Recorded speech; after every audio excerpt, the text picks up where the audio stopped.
వేసవిలో కూరగాయలకు మంచి ధర పలుకుతుంది.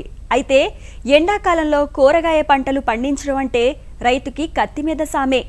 వచ్చే ధర సంగతి ఎలా ఉన్నా నలుప్రక్కల నుంచి చుట్టుముట్టే సమస్యల్ని అధిగమిస్తూ పంటలు పండించడం అంటే మాటలు కాదు. నీటి కష్టాలు, కరెంటు కష్టాలు, చీడపీడలు, ఎండవేడి అన్నీ కలగలిసి దిగుబడులను హరించివేస్తాయి.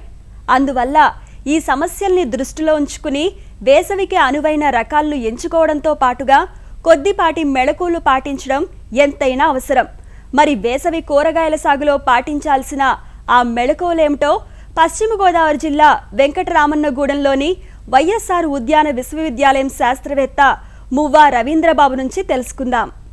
వేసవి కూరగాయల సాగు విషయానికి వచ్చినట్లయితే ముందుగా వేసవిలో టెంపరేచర్స్ అంటే ఉష్ణోగ్రతలు మనకి ఏప్రిల్ మే నెలలో బాగా ఎక్కువగా ఉంటాయి కాబట్టి ఆ ఉష్ణోగ్రతలకి అనుకూలంగా ఉండే పంటలను సెలెక్ట్ చేసుకొని ఎన్నుకొని పెంచుకోవటం అనేది మొదటిది. రెండవది ఏంటంటే ఆ కూరగాయల్లో వేసవికి అనుకూలమైన రకాలను ఎన్నుకోవటం అనేది ఇంకా ప్రధానమైంది. వివిధ రకాలమైన కూరగాయలను కానీ చూసుకున్నట్లయితే ఇప్పుడు టమోటా కానీ తీసుకున్నట్లయితే టమోటాలో వేసవికి అనుకూలమైన రకాల్లో ఆ మారుతం కానీ లేదంటే PKM1 అనే రకాన్ని కానీ ఇటువంటి రకాలను ఎన్నుకొని సాగు చేసుకోవాల్సిన అవసరం ఉంది. అయితే టమోటా విషయానికి వచ్చినట్లయితే అది అధిక ఉష్ణోగ్రతల్ని తట్టుకోలేదు కాబట్టి బాగా ఎక్కువగా ఉష్ణోగ్రతలు నమోదయ్యే ప్రాంతాల్లో సాగు చేసుకోకుండా ఉంటే మంచిది.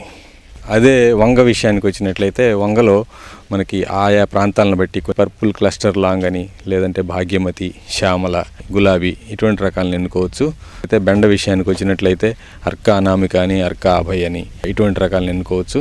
మన తీగజాతి కూరగాయల విషయానికి వచ్చినట్లయితే వేసవిలో సాగు చేసుకోవడానికి అనుకూలమైన కూరగాయల్లో మనం కాకర కానీ, బీర కానీ, దోస కానీ సాగు చేసుకోవచ్చు.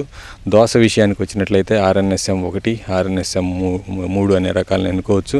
అదే కాకర విషయానికి కానీ వచ్చినట్లయితే పాలి, ప్రాచి అని, అదేవిధంగా అర్కాహరిత్ అనే రకాలు ఉన్నాయి. వీటిల్లో ఏదో ఒక రకాన్ని మనం ఎన్నుకోవాల్సి ఉంటుంది. బీర చూసుకున్నట్లయితే బీరలో కూడా మనం MH401 అని, 403 అనే రకాలు ఇటువంటి రకాలను ఎన్నుకొని సాగు చేసుకోవాల్సి ఉంటుంది.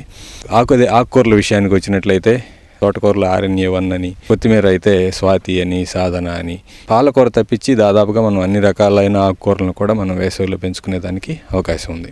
అయితే ఇక్కడ మనం నాటుకునే విషయానికి వచ్చినట్లయితే టమోటా కానీ, వంగ ఇటువంటి వాటిని అయితే ప్రోట్రేలలో ఏదన్నా 50% షేడ్ నెట్ల కింద పెంచుకున్నట్లయితే నారు ఆరోగ్యంగా పెరిగేదానికి అవకాశం ఉంటుంది. ఈ నాటుకునే విషయానికి వచ్చినట్లయితే ముందుగా పొలంలో బాగా పశువుల ఎరువుని బాగా ఎక్కువగా వేసుకోవాల్సి ఉంటుంది. అయితే నాటుకునేటప్పుడు దగ్గరగా నాటుకోవాల్సి ఉంటుంది. తర్వాత ప్రధానంగా మనం ఈ వేసవిలో ఈ కూరగాయలను సాగు చేసుకునే విషయానికి వచ్చినప్పుడు అధిక ఉష్ణోగ్రతల నుంచి తట్టుకునే దానికోసం పొలంలో అక్కడక్కడ ఆముదం మొక్కలను పెంచుకోవటం, అదేవిధంగా ప్రతి 4-5 వరుసలకి ఒకసారి ఒక వరుసగా ఈ జొన్న కానీ, మొక్కజొన్న కానీ నాటుకున్నట్లయితే ఉత్తర దక్షిణ దిక్కులో ఉండే విధంగా ఈ ఎండ ప్రభావం నుంచి కొంతవరకు కాపాడుకోవచ్చు. తర్వాత వేసవిలో మన నీటి యాజమాన్యం అనేది చాలా ప్రాముఖ్యత వహిస్తుంది. నీటి తడుల్లో ఎటువంటి ఒడిదుడుకులు లేకుండా చూసుకోవాలి. నీటి తడులు ఇచ్చేటప్పుడు పారిచ్చే పద్ధతి కన్నా కూడా డ్రిప్ ద్వారా నీటిని కానీ ఇచ్చినట్లయితే చాలా వరకు నీటిని ఆదా చేసుకోవడమే కాకుండా ఈ నీటి ఎద్దడి నుంచి మొక్కల్ని కాపాడుకునేదానికి అవకాశం ఉంది.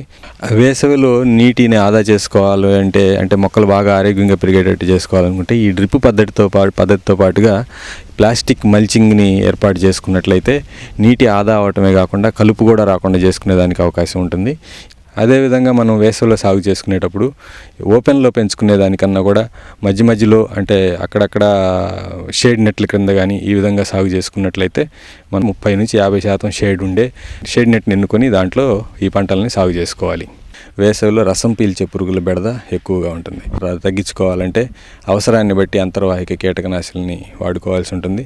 అదేవిధంగా అక్కడక్కడ మనం పసుపు పచ్చ గ్రీజు పూసిన డబ్బాలను కానీ, రేకులను కానీ పెట్టుకోవటం, లేదంటే ఈ ఫెరమోన్ ట్రాప్స్ ఎటువంటి ఏర్పాటు చేసుకోవటం వలన కొన్ని చీడపీడలను తగ్గించుకోవచ్చు.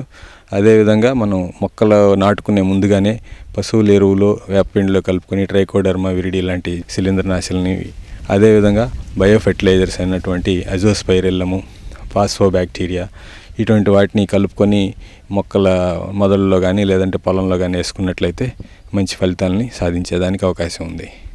ప్రధానంగా మనం ఈ వేసవి కాలంలో చూసుకున్నట్లయితే పూత ఎక్కువగా రాలిపోవడం జరుగుతుంది. అదేవిధంగా కాయ పగుళ్ళు రావడం జరుగుతుంటుంది. ఈ పూత రాలిపోకుండా ఉండాలంటే సైకోసిల్ అనే మందుని కానీ లేదంటే ఈ ప్లానోఫిక్స్ అనే మందుని 2.2 మిల్లీలీటర్లు 10 లీటర్ల నీటికి కలుపుకొని పిచికారీ చేసుకోవాలి.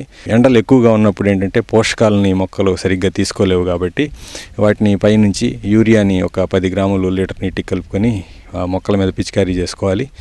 దీంతో పాటుగా ఏంటంటే ఈ తీగజాతి కూరగాయల్లో వేసవిలో ఎండలు ఎక్కువగా ఉన్నప్పుడు మగపూలు ఎక్కువగా వచ్చేదానికి అవకాశం ఉంటుంది. మగపూలు తగ్గించుకొని ఆడపూలు ఎక్కువగా వచ్చేటట్లు చేసుకోవడానికి ఒక 2 గ్రాములు బోరాన్ని లీటర్ నీటికి కలుపుకొని పిచికారీ చేసుకొని మళ్ళీ అదే మందుని ఒక 10 రోజుల తర్వాత రెండోసారి రిపీట్ చేసుకున్నట్లయితే ఆడపూలు ఎక్కువగా వచ్చేటట్లు చేసుకునేదానికి అవకాశం ఉంది.